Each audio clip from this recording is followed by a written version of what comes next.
오늘 한국 증시는 그냥 조정받은 게 아니야. 코스피가 하루 만에 5% 넘게 급락했고 코스닥도 4% 넘게 빠졌어. 삼성전자는 6%대, SK하이닉스는 9%대 급락했고 장중에는 매도 사이드카까지 발동됐어. 이 정도면 단순히 오늘 좀 많이 빠졌네로 넘길 수 있는 날이 아니야. 시장이 하루 만에 위험자산 비중을 강제로 줄인 날에 가까워. 특히 미국 반도체 쇼크, 외국인 매도, 환율 불안, AI 기대치 조정이 한꺼번에 겹치면서 한국 증시가 정면으로 맞은 거야. 그런데 여기서 중요한 질문이 있어. 오늘 하락의 원인을 그냥 브로드컴 쇼크 때문입니다 라고만 말하면 충분할까? 아니야, 브로드컴은 방아쇠였을 수 있지만 오늘 한국 반도체 급락의 진짜 배경은 훨씬 복합적이야. 브로드컴 AI 칩 가이던스 실망, 마이크론 CEO 지분 매각 이슈, HBM CO 피크아웃 우려, 엔비디아 메모리 기조 변화 루머, 젠슨 황 방한 기대감 선반영, 스페이스X 상장 전 자금 이동 우려, 외국인 20거래일 연속 순매도, 환율 1530에서 1540원대 불안까지 여러 불안이 한꺼번에 터진 날로 봐야 해. 세상의 금광 같은 정보를 찾아주는 골드바 탐정이야. 오늘 영상은 AI 끝났다는 공포 콘텐츠가 아니야. 반대로 이건 무조건 저가 매수 기회다라는 낙관론도 아니야. 오늘 우리가 봐야 할 핵심은 이거야. AI 수요가 진짜로 꺾인 건지 아니면 AI와 HBM에 대한 기대치가 너무 앞서갔다가 한 번에 조정받는 건지, 그리고 지금 내 계좌에서 무엇을 버티고 무엇을 줄이고 무엇을 절대 추격 매수하면 안 되는지야. 오늘 준비한 이야기는 딱 세 가지야. 첫 번째, 6월 5일 코스피와 반도체 급락이 얼마나 심각한 상황인지. 두 번째, 진짜 원인이 브로드컴 하나가 아니라 왜 복합 충격인지. 세 번째, 지금 투자자가 해야 할 대처 방안과 체크 포인트야. 먼저 숫자부터 보자. 코스피는 5% 넘게 급락했고 코스닥도 장중 천선을 깨고 내려갔다가 겨우 천선 위에서 마감했어. 이 정도 하락은 일반적인 차익 실현이라기보다 시장 전체가 리스크를 줄인 움직임에 가까워. 반도체 대형주의 충격은 더 컸어. 삼성전자는 6%대 하락했고 SK하이닉스는 9%대 급락했어. 올해 한국 증시를 끌어올린 핵심 동력이 반도체와 AI 기대감이었다는 점을 생각하면 오늘 하락은 단순히 지수가 빠진 게 아니라 주도 논리가 흔들린 날이야. 수급도 좋지 않았어. 외국인과 기관이 동시에 팔았고 개인이 그 물량을 받아냈어. 여기서 더 중요한 건 외국인 매도가 오늘 하루 만의 문제가 아니라는 거야. 외국인은 이미 20거래일 연속 순매도를 이어가고 있었고 이건 2020년 3월 이후 6년여 만에 최장 순매도 흐름으로 보도됐어. 환율도 부담이었어. 주간 거래에서는 1530원대, 장중과 야간 흐름에서는 1540원대까지 위협하는 구간이 나왔어. 정부의 두두 개입에도 환율 불안이 쉽게 진정되지 않았다는 점은 외국인 수급에 더 큰 부담으로 작용했어. 그래서 오늘 상황의 심각도를 냉정하게 보면 이렇게 볼 수 있어. 단기 시장 충격은 매우 크다. 반도체 투자 심리 훼손도 크다. 외국인 수급과 환율 불안도 가볍지 않다. 하지만 AI 사이클 자체가 오늘 하루로 끝났다고 단정하기에는 아직 이르다. 이 구분이 정말 중요해. 가격이 크게 빠진 것과 산업 사이클이 끝난 것은 같은 말이 아니야.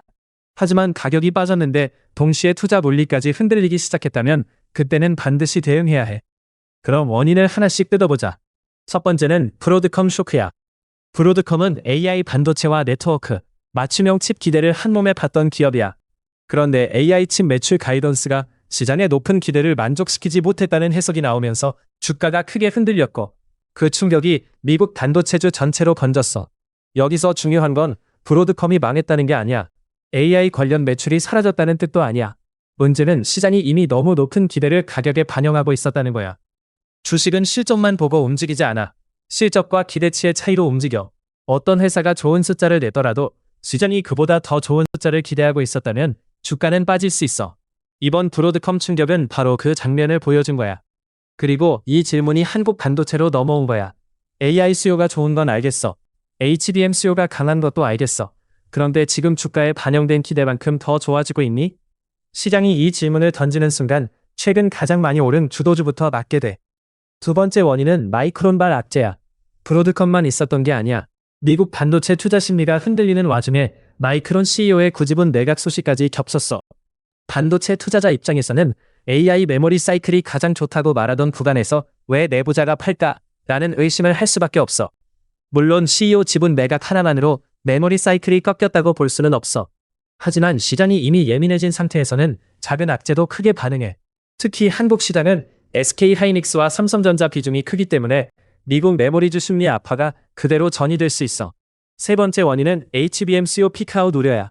이게 오늘 하락에서 아주 중요한 부분이야. 한국 반도체, 특히 SK하이닉스의 핵심 스토리는 HBM이었어. AI GPU가 늘어나면 HBM 수요가 폭발하고 HBM의 가격과 마진이 올라가고 그 결과 이익이 크게 증가한다는 논리였지. 그런데 시장에는 최근 또 다른 불안이 있었어. 엔비디아가 당장 HBM을 버린다는 뜻은 아니지만 일부 보도와 시장 루머에서는 향후 AI 시스템에서 메모리 구성이나 용량 계획이 달라질 수 있다는 이야기가 나왔어. 이게 HBM 수요가 지금 기대만큼 계속 폭발할까? 라는 의심을 자극한 거야. 여기서 조심해야 해. 이걸 엔비디아가 공식적으로 GPU 메모리를 절반만 넣겠다고 선언했다라고 말하면 안 돼. 현재 확인되는 건 그런 공식 발언이 아니라 메모리 구조 변화 가능성과 추론칩 효율화에 대한 시장의 우려야. 또 다른 흐름도 있어. AI 추론용 칩에서 온칩 메모리나 SRAM 활용도를 높이는 구조가 거론되면서 장기적으로 HBM과 DRAM 수요가 지금 기대만큼 계속 폭발할 수 있느냐는 질문도 제기되고 있어. 하지만 주식시장은 항상 확정된 사실만으로 움직이지 않아. 의심만으로도 주가는 먼저 움직일 수 있어. 특히 HBM 기대감으로 크게 오른 주식이라면 혹시 HBM 수요가 예상보다 덜 커지는 것 아니야? 라는 질문만 나와도 단기 충격은 커질 수 있어. 물론 반대 근거도 분명히 있어. 고성능 AI GPU는 여전히 HBM을 필요로 하고 차세대 AI 가속기에서도 더 높은 대역폭과 더 높은 용량의 메모리가 중요해지는 흐름은 살아있어. HBM4 경쟁도 계속되고 있고 빅테크 데이터 센터 투자도 아직 끝났다고 보기 어려워. 즉 지금 핵심은 HBM 수요가 갑자기 사라졌다는 게 아니야. 시장이 HBM 수요의 장기 성장성에 대해 처음으로 강하게 의심하기 시작했다는 점이 중요해. 주가는 산업이 꺾인 다음에만 빠지는 게 아니라 산업에 대한 확신이 약해질 때도 먼저 빠져. 네 번째 원인은 젠슨황 방한 기대감의 선반영과 재료 소진이야. 최근 한국 시장에서는 젠슨황 방한과 엔비디아 생태계 기대감이 여러 종목에 붙었어. 삼성전자, SK하이닉스, LG, 네이버, 전력, 냉각, 광통신, AI 인프라 관련주까지 시장이 하나의 큰 테마로 묶어 가격을 올렸지. 그런데 이런 이벤트성 기대는 실제 이벤트가 가까워질수록 차익 실현이 나오기 쉬워. 시장은 소문에 사고 뉴스에 팔 때가 많아. 젠슨황이 온다는 사실 자체가 이미 주가에 반영돼 있었다면 실제 일정이 다가올수록 이제 더 나올 게 있나라는 질문이 생길 수 있어. 다섯 번째 원인은 스페이스X 상장을 앞둔 자금 이동 우려야. 이건 그냥 흘려들을 이슈가 아니야. 시장에서는 스페이스X 상장이 글로벌 성장주 자금의 새로운 블랙홀이 될 수 있다는 시각이 나왔어. 특히 AI와 반도체에 몰려있던 성장주 자금 일부가 스페이스X 쪽으로 이동할 수 있다는 우려가 제기됐어. 물론 스페이스X 상장 하나 때문에 한국 반도체가 급락했다고 말하면 과장이야. 하지만 오늘처럼 시장이 이미 불안한 날에는 어디선가 돈이 빠져나갈 수 있다는 수급 우려만으로도 지수와 환율에 영향을 줄 수 있어. 여섯 번째 원인은 외국인 수급과 환율이야. 이건 정말 중요해. 한국 시장은 외국인 수급이 크게 흔들릴 때 지수가 빠르게 무너질 수 있어. 특히 반도체 대형주는 외국인 비중이 높고 코스피 지수 영향력도 커. 외국인 입장에서는 환차손 리스크가 커져. 여기에 미국 반도체주가 흔들리고 글로벌 위험자산 회피 심리가 강해지면 한국 반도체는 매도 1순위가 될 수 있어. 오늘 하락은 한국 기업의 펀더멘털 하나만 보고 설명하기 어려워. 미국 AI 주식 급락, 원화 약세, 외국인 20거래일 연속 승매도, 한국 지수 내 반도체 비중, 단기 급등 부담, 젠슨황 이벤트 선반영, 스페이스X 자금 이동 우려가 모두 겹친 결과야. 그래서 오늘 하락의 진짜 문장은 이거야. 브로드컴 하나가 한국 시장을 무너뜨린 게 아니라 브로드컴이 이미 과열돼 있던 AI 기대치 위에 불을 붙인 거야. 그럼 이제 가장 중요한 질문으로 가야 해. 지금 투자자는 어떻게 해야 할까? 오늘 같은 날 제일 위험한 선택은 두 가지야. 하나는 공포에 전부 던지는 것. 다른 하나는 많이 빠졌으니까 무조건 싸다며 바로 추격 매수하는 것. 급락장에서는 중요한 건 예언이 아니야. 바닥을 맞히는 것도 아니야. 가장 먼저 해야 할 일은 내 계좌를 분류하는 거야. 내가 들고 있는 종목이 진짜 실적주인지, 기대감 테마주인지, 아니면 레버리지로 끌려가는 포지션인지 나눠야 해. 첫 번째 그룹은 실적이 이미 찍히는 핵심 반도체주야. HBM 점유율, 실제 수주, ASP, 영업이익, 고객사 인증 공급 계약이 숫자로 확인되는 기업이 여기에 들어가. 이런 기업은 주가가 빠졌다고 감정적으로 던질 게 아니라 실적 논리가 깨졌는지 먼저 봐야 해. 예를 들어 HBM 수요가 정말 꺾이는지, 주요 고객 발주가 줄어드는지, 가격이 무너지는지, 마진이 훼손되는지 확인해야 해. 단지 주가가 빠졌다는 이유만으로 투자 논리가 깨졌다고 보면 안 돼. 두 번째 그룹은 기대감으로만 오른 주변 테마주야. AI, HBM, 전력, 냉각, 유리기판, 광통신, 데이터 센터 같은 단어는 붙었지만 아직 매출과 이익이 약한 종목들이 있어. 이런 종목은 급락장에서 가장 위험해. 왜냐하면 시장이 검증 구간으로 들어가면 가장 먼저 빠지는 건 좋은 이야기만 있고 숫자가 약한 주식이기 때문이야. 상승장에서는 스토리가 프리미엄을 만들지만 하락장에서는 숫자가 없는 스토리가 할인 요인이 돼. 세 번째 그룹은 레버리지와 신용 포지션이야. 이건 장기 투자와 완전히 다르게 봐야 해. 좋은 종목도 레버리지로 들고 있으면 나쁜 투자가 될 수 있어. 급락장이 이어질 때 레버리지는 회복을 기다리는 투자가 아니라 내 의사와 상관없이 계좌가 강제로 흔들리는 구조가 돼. 그래서 오늘 같은 날 가장 먼저 점검할 건 종목면이 아니야. 비중과 레버리지야. 내가 이 종목을 5년 들고 갈 수 있느냐보다 이번 주 변동성을 버틸 수 있느냐가 먼저야. 대처 방안 첫 번째는 신규 추격 매수 금지야. 폭락장을 보면 본능적으로 싸졌다는 생각이 들어. 하지만 첫 급락은 바닥이 아니라 변동성의 시작일 수 있어. 특히 오늘처럼 외국인 매도, 환율 불안, 미국 반도체 충격, 주도주 장대 음봉이 동시에 나온 날에는 바로 바닥을 맞추려 하지 않는 게 좋아. 반등이 나오더라도 그게 진짜 회복인지 단기 기술적 반등인지 확인해야 해. 대처 방안 두 번째는 보유 종목을 핵심주와 테마주로 나누는 거야. 핵심주는 실적이 확인되는 기업이야. 테마주는 아직 숫자보다 기대가 큰 기업이야. 이 둘은 같은 AI 주식처럼 보여도 대응이 완전히 달라야 해. 핵심주는 투자 논리가 깨졌는지 확인하면서 분할 대응할 수 있어. 하지만 테마주는 급락장에서 반등이 나오면 오히려 비중을 줄이는 기회가 될 수 있어. 모든 종목을 똑같이 반도체니까 버틴다로 보면 안 돼. 대처 방안 세 번째는 레버리지와 신용부터 줄이는 거야. 급락장에서 계좌를 망가뜨리는 건 틀린 종목보다 과한 비중일 때가 많아. 방향이 맞아도 레버리지가 크면 버티지 못하고 가장 나쁜 타이밍에 팔게 될 수 있어. 대처 방안 네 번째는 반등을 보면 바로 흥분하지 말고 반등의 질을 봐야 해. 급락 다음날 2%, 3% 반등이 나온다고 해서 하락이 끝났다고 볼 수는 없어. 진짜 봐야 할 건 외국인 매도가 멈추는지, 환율이 안정되는지, 미국 반도체주가 같이 반등하는지, 삼성전자와 SK하이닉스의 거래량이 줄면서 가격이 버티는지야. 가격만 보면 속을 수 있어. 수급과 환율을 같이 봐야 해. 그럼 지금 당장 봐야 할 체크 포인트를 정리해 볼게. 첫 번째, 미국 반도체 지수와 엔비디아, 브로드컴, 마이크론, 마벨 흐름을 봐야 해. 한국 반도체는 지금 미국 AI 반도체 심리와 강하게 연결돼 있어. 두 번째, 환율이 1,540원대를 계속 위협하는지 봐야 해. 환율이 안정되지 않으면 외국인 매도 압력이 이어질 수 있어. 반대로 환율이 진정되면 시장도 숨을 쉴 수 있어. 세 번째, 외국인 매도가 하루짜리인지 연속 매도인지 봐야 해. 이미 20거래일 연속 순매도가 이어진 상황이기 때문에 진짜 중요한 건 이 흐름이 멈추는지야. 외국인이 멈추지 않으면 반등도 힘이 약할 수 있어.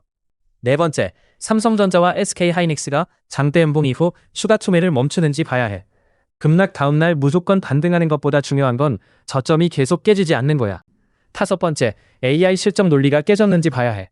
HBM 가격, 고객사 발주, 엔비디아 로드맵, 빅테크 AI 캐펙스, 데이터 센터 투자 계획이 유지되는지 확인해야 해. 여섯 번째, 스페이스X 상장 전후로 글로벌 성장주 자금이 실제로 이동하는지도 봐야 해. 이게 단순 우려로 끝나는지 아니면 AI와 반도체에서 자금이 빠지는 실제 수급 변화로 이어지는지가 중요해. 여기서 가장 중요한 문장은 이거야. 가격이 빠진 것과 투자 논리가 깨진 것은 다르다. 하지만 가격이 빠졌는데 논리까지 깨졌다면 그때는 반드시 대응해야 한다. 오늘 하락을 보고 AI 끝났다고 단정하는 건 너무 빠를 수 있어. AI 수요가 하루아침에 사라진 건 아니야. 데이터 센터 투자는 여전히 이어지고 있고 고성능 AI 가속기에는 여전히 메모리와 네트워크, 냉각이 필요해. 하지만 반대로 이건 아무 일도 아니다라고 말하는 것도 위험해. 오늘 시장은 분명히 경고를 보냈어.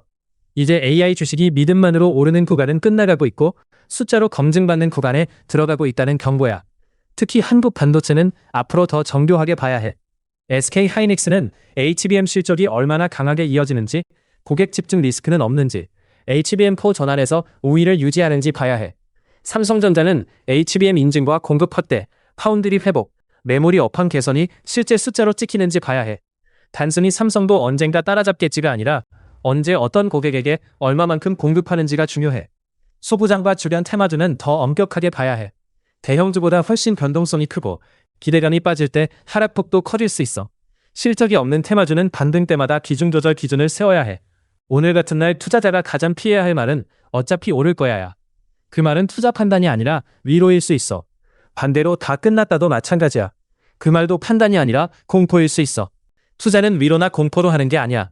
내가 들고 있는 기업의 실적 논리가 유지되는지, 지금 가격이 그 논리에 비해 과한지, 내 비중이 이 변동성을 견딜 수 있는지를 보는 거야. 정리할게.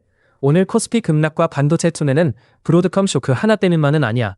브로드컴은 방아쇠였고 그 뒤에는 AI 기대치 과열, HBM 수요 의심, 엔비디아 메모리 구조 변화 우려, 마이크론발 악재, 젠슨 황 방한 재료 소진, 스페이스X 상장 전 자금 이동 우려, 외국인 매도와 환율 불안이 함께 있었어. 그래서 오늘의 핵심은 브로드컴이 문제냐 아니냐가 아니야. 핵심은 AI 수요가 꺾인 건지 아니면 AI 기대치가 너무 앞서갔다가 조정받는 건지를 구분하는 거야. 지금 당장 해야 할 일은 바닥을 맞추는 게 아니야. 내 계좌에서 진짜 투자와 단순 기대감을 분리하는 거야. 실적이 찍히는 핵심주는 논리가 깨졌는지 확인하고 기대감만으로 오른 테마주는 비중을 점검하고 레버리지와 신용은 가장 먼저 줄여야 해. 오늘 이것만 기억해. 급락장에서 가장 먼저 해야 할 일은 싸졌다고 사는 게 아니라 내가 왜 들고 있는지 다시 증명하는 것이다. AI 사이클이 끝났는지는 아직 몰라. 하지만 AI 주식이 믿음만으로 오르던 구간은 끝나가고 있어. 이제 시장은 묻기 시작했어. AI 수요가 좋다는 건 알겠어. 그런데 그 기대를 지금 가격이 정당화할 만큼 숫자로 증명할 수 있니? 이 질문에 답할 수 있는 기업은 살아남을 거야. 하지만 답하지 못하는 기업은 조정장에서 훨씬 더 크게 흔들릴 수 있어. 여러분은 오늘 반도체 급락을 어떻게 봐? AI 사이클의 끝이라고 봐? 아니면 과열된 기대치를 시키는 검증 구간의 시작이라고 봐? 댓글에 생각을 남겨줘. 골드바 탐정이 하나하나 확인하고 다음 영상에서 더 깊게 파헤쳐볼게. 오늘 이야기가 도움이 됐다면 좋아요 한번 시원하게 눌러주고 세상의 금광 같은 정보를 계속 받아보고 싶다면 구독과 알림 설정도 꼭 해줘. 겉으로 보이는 뉴스가 아니라 그 뒤에 숨어있는 진짜 돈의 흐름을 같이 찾아보자.